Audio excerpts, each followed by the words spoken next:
our director of operations. Well, she runs the groups. She runs the whole. She runs everything. I'm the CEO, but Rosa's the boss. I think that's what we've said before. Definitely.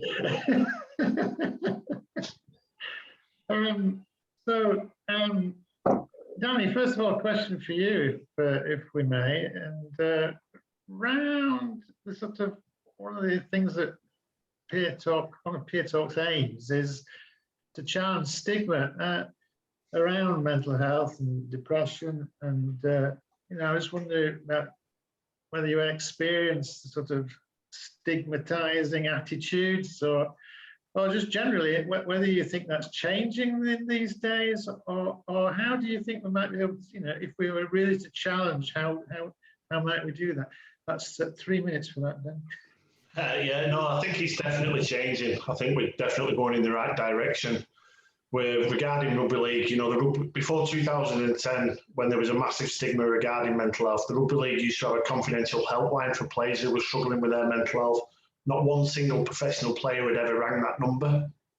But since 2007, since 2010, the start of State of Mind, the start of Andy's Man Club, and different other things put in place, and RL Cares, over 500 players now have sought help, which is just like the national average of 1 in 4. There's only 2,000 players in the country, so it shows that the stigma is broken down. But you are right. I think stigma is the killer.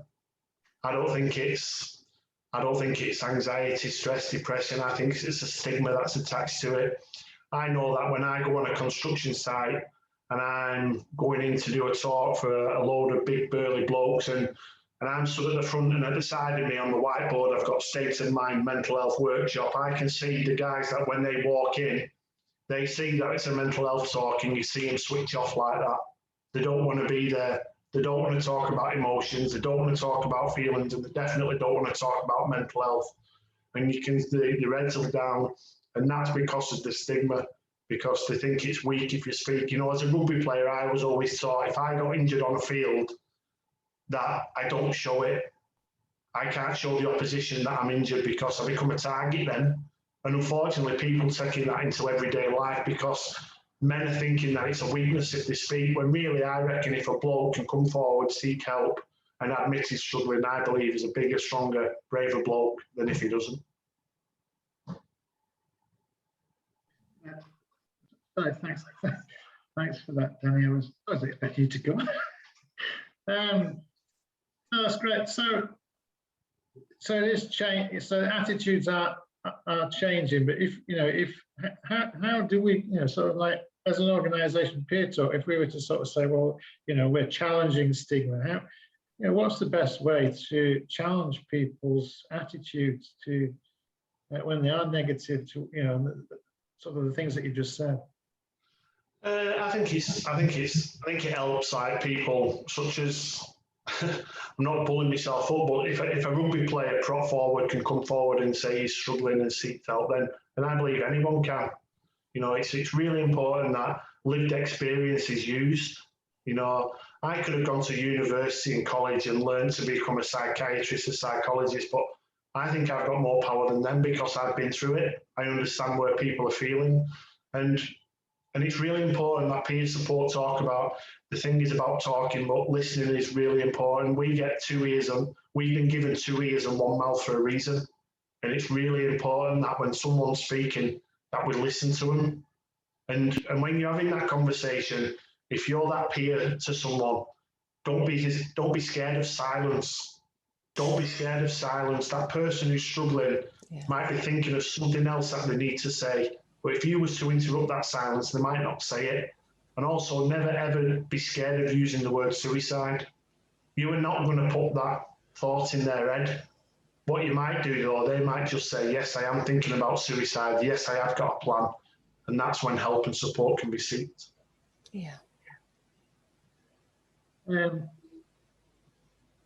Danny, we've said a lot about how, it's important to talk and to find somebody to talk to and to share experiences, but finding people who are able to listen is much more difficult.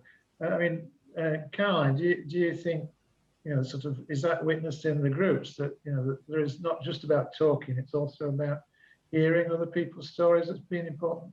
It's about hearing and not having a judgment made. Whereas when you're talking to people you know, I think it's instinctive to make a judgment and to want to fix people. Whereas when they come to the group, it's not always a fix. Sometimes it is hearing. It's all very, you know, we need to ask people how they are, but we actually need to, even as a group and a society, we need to hear what they say. You know, I'm fine, or yay, I'm fine. It's all in the hearing and the listening. Absolutely. The thing with mental health, sorry, Rosa, the thing with mental health and mental illness, it doesn't discriminate. It doesn't matter how much money you've got in the bank, how successful you are. You look at Robin Williams, you look at Gary Speed, you look at Terry Newton. You can have everything in the world, but you can still struggle. And no one's problem is bigger than anyone else's. No one's story is more powerful than anyone else's, because everyone's story is their own, and it can affect them differently to what it could affect you. Thank you, Danny. I just want to pick up on what Caroline said, in that we often hear at the peer support groups that people who come along, our lovely attendees, they sometimes find it difficult to open up to loved ones, to family and friends, and as family, you'd be mortified to hear that, really, but it's exactly what you said, Caroline, that when they come to the group, there isn't the emotional tie there, and that kind of releases people to share their story in a non-judgmental, safe space where they just know they're not going to be judged. Or we often hear, I can't say this to my partner because I don't want to upset them. It's really real. Only this week I've heard from one of our groups where an attendee shared that this support group space is the only space that they actually share what's really going on for them. So for them to have that outlet and the proactive support of people who say, yeah, we get that, is a great strategy for that one person, and the ongoing support that's there. Yeah, thank you. And that's why peer support is so vital. Yeah. Because it might be their only outlet. Because some people don't want to burden their family members, but when really you're not burdening them. I tell you what the biggest burden is: if they was to find you dead, well, you would have took your own life. Now that is a burden. But talking to someone and opening up isn't. Yeah. I've got a very specific question for you now. Yeah. Are you aware of other sportsmen in the Hampshire area, who might be able to share their insights and similar to yours? I don't know where Hampshire is. so I don't know any, but it doesn't matter where in the country, you know, State of Mind Sport goes out to anywhere. If you need anything, just get in contact. You can share my details with anyone, Stephen. It's all right. Just a little bit about State of Mind, Danny. Just 30 seconds of State of Mind. Yeah. So State of Mind is a charity that was set up after a tragic suicide of my best friend. Malcolm Ray, Phil Cooper and Ernie Benbow set up. They're all co-founders of State of Mind. And we go out and we deliver a mental health workshop, and we try and break down that stigma regarding mental health. State of Mind now has delivered sessions to over 150,000 people. And we've been told at least 250 times that we've changed someone's mind on taking their own life, which for us is unbelievable. If I can do this job for the next 20 years and help save one life, then it's job done. But for it to be so many in such a short time is amazing. But what I always think back to is that if there was no stigma regarding mental health in 2010, maybe Terry wouldn't have took his own life. Could I have seen the signs and symptoms in him? Could I have asked him a few questions about his mental health? And, you know, could the outcome be different? Malcolm Ray, Phil Cooper, absolutely amazing what they've done setting up this charity. It goes out and it saves lives. And we're delighted to have some sense of partnering with State of Mind through yourself, Danny, and through Malcolm and through Phil as well, who's also Phil Beavers, who's also supported our work. So if someone wanted to come to a peer talk group, how do they do it? Caroline? Rosa. So the details will be on the website, first point of call, and there'll also be a phone number on there. Lovely Rosa is likely to be the one that picks the phone up to welcome you. And just turn up, literally walk through the door, and that is absolutely the hardest bit, without a doubt. Just stepping through that door into a room full of strangers is hard. But that's the same. It doesn't matter whether you come into a peer talk group or whether you go into a mums and toddlers group. It is walking through the door to anything new is the hardest bit, and if you can get past that, absolutely you will benefit. So this week I heard of an attendee who came along to our group for the first time, and he disclosed to the group that it's taken him 3 weeks to get there. 3 times he's tried to get to the group, but he made it. But everybody in the group was just so encouraging, because everybody's been there for the first time too. So the welcome that you'll get is just assured. It's just assured. People know what it's like to be there. And if you'd like, if we can make it easier for you, call the Peer Talk number. It's me on the end of the phone. If I can get your first name, I'll pass that on to our facilitators. We've even had facilitators who'll meet people outside the door to walk them in. If we can ease it for you, then we're very, very happy to do it, because it's worth it. It's worth it. And once you've got there for the first time, it just gets a little bit easier each time. Yeah, thanks, Caroline. You said, Caroline, about walking into a room full of strangers. Do strangers become friends? Are they friends? I think they're definitely people that people make a connection with.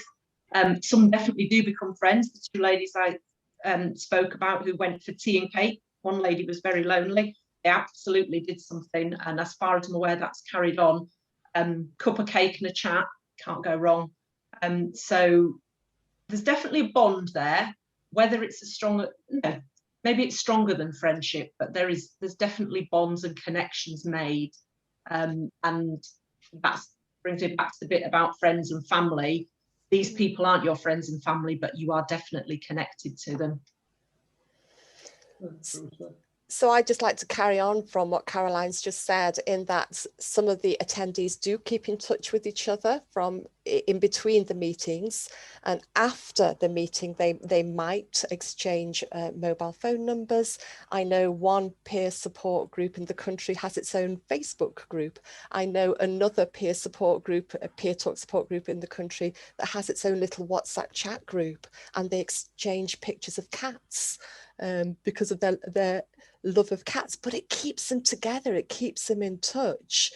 I know of another peer support group where one guy who does his daily run as part of his well-being, he'll stop and knock on one of the attendees' doors to say hello. How amazing is that the peer support that is started in the group can extend outside of the group, which is awesome. Yeah. It just pops up on the screen, my screen anyway, about how we manage the groups during this COVID crisis. Do you want to say? Okay, so I will. I'll say something on that. So support groups are named by the government as exempt to all the restrictions. So we are legally allowed to meet face to face with COVID measures in place. So we've got a full risk assessment policy and procedures. We seat 2 meters apart. We wear face coverings. We sanitize. We keep clean. We do all the stuff, but it is possible to meet. And you know, it hasn't detracted from the fact that people still come and share. Okay, occasionally I have to say, I didn't quite catch you. Can you just say that again? Because we're human. And people value meeting face to face. Some people are okay meeting online, and that's great, but some people want to meet face to face. So we do have measures in place, and all of our groups are meeting face to face at the minute. Some of the feedback I've had at the groups has been around, this is the only thing we do. This gives our week a purpose. And I think particularly with mental health stress, actually a sense of purpose is massive. So that once a week purpose gives some structure. I have to say that as a facilitator at some of these groups, I just love going to the groups because I see other human beings, you know, in this pandemic. It's just lovely to see the attendees, and we have to keep our distance, but honestly, I could hug them all, but I don't, obviously. But it's that human connection, isn't it, that's so important. So say I wanted to go to a group. I heard about peer talk. How do I find out about where peer talk groups meet? How do I find out? How do I know what to do? You know, what's the process by which, and do I have to get a reference or something? How does it work? Absolutely, it is once you've found your group and you know where it is. So Skipton is 7:30 on a Monday evening. You turn up at the Skipton venue and come along. That's it. No diagnosis, you know, no medical requirement. You know, loneliness is as valid as anything that has a diagnosis, and you will be treated equally. And as I've said, that validation comes from, it doesn't matter whether you are lonely, whether you have a diagnosed history of distress, and each validates the other. Come along. How do I find out about peer talk groups in the first place? So you go to the website, or you can look us up on Facebook. People contact us on the phone, they text us, they WhatsApp us, they email us on inquiries@peer talk. There are various different ways. Just Google us, put us into Google, and we'll be at the top of the Google search, and be in touch. Danny, you address mainly men, I guess, and there's lots of men's group. You mentioned Andy's man group and things like that. It's interestingly, we get more men attending our groups than we do have women.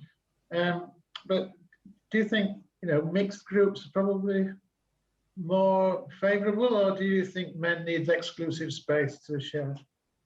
I would probably say men, stick with men.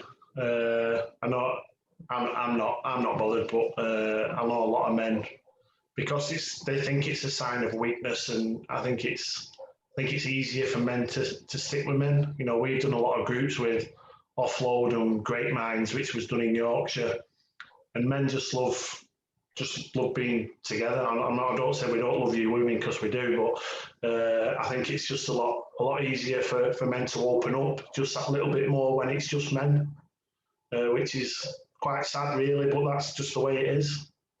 I think it's great that people have got the choice, Danny. I mean, our groups are mixed, but I'm also equally aware that there are lots of all male groups, and that's great. You know, if guys want to go to the all male group, great. But as Stephen said, anecdotally, we get more men. Some of our groups are all male, actually, and some are mixed. Yeah. I think what I witness is generally, although it's a mixed group, the men are possibly more willing to share than the women. That obviously depends on the dynamic, but it doesn't stop men sharing, and women are, you know, it is quite an equal mix. And often when advice is offered, or solutions, or when people are looking for response, it is the men that will respond before the women. Yeah. And the people, you know, come just once, twice, 3 times. What sort of how do people sort of attend? So I've witnessed people come back week after week. Currently in Skipton, we've got a very, very regular, same people coming back week after week. We've got regulars that I would say intermittently come back.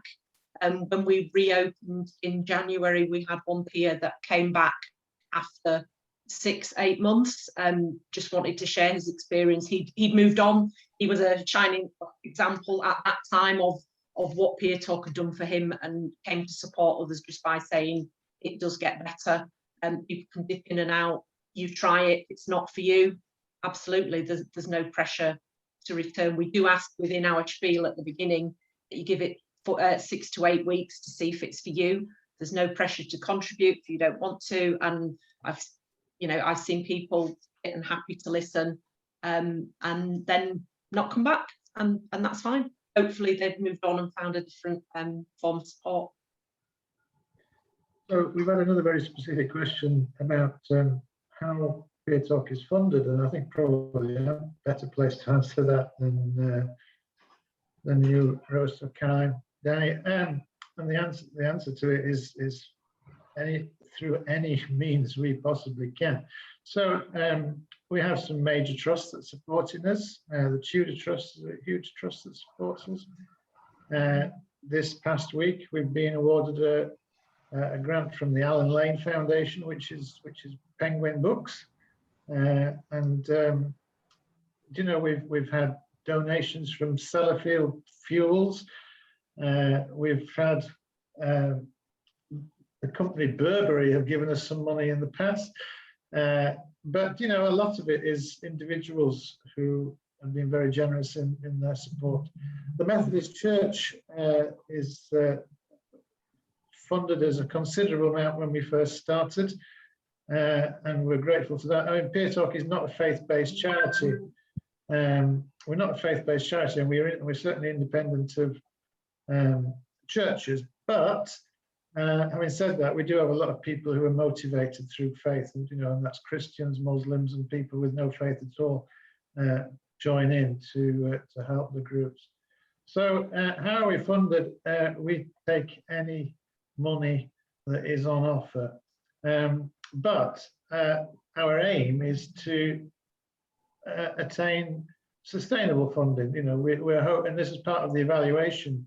We need the evaluation to show that what we actually do is worthy of financial backing, and hopefully, you know, we can be a voluntary sector service that can sit easily alongside the National Health Service, and perhaps, you know, that the NHS can throw some money our way through their commissioners to keep us going. But yeah, any money gratefully received. That's my bit. How long have we got to go? We've got a few more minutes, at least 3. Danny, have you got anything else that you normally say in your inspirational talks that you haven't quite managed to squeeze in? Not really. I think it's important for me to go out and speak to men. You know, the scary stat for the men on this call is that, you know, 78% of all diagnoses in doctor's surgeries with a mental illness are female, but 78% of all suicides are men. And that is a massive swing around, and that's because of the stigma. And that's because we won't speak about how we're feeling. You know, every day there's 5 suicides by women in the UK and 13 by men. That is a full rugby league team.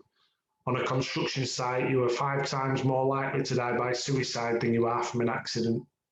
Again, massive, massive stats.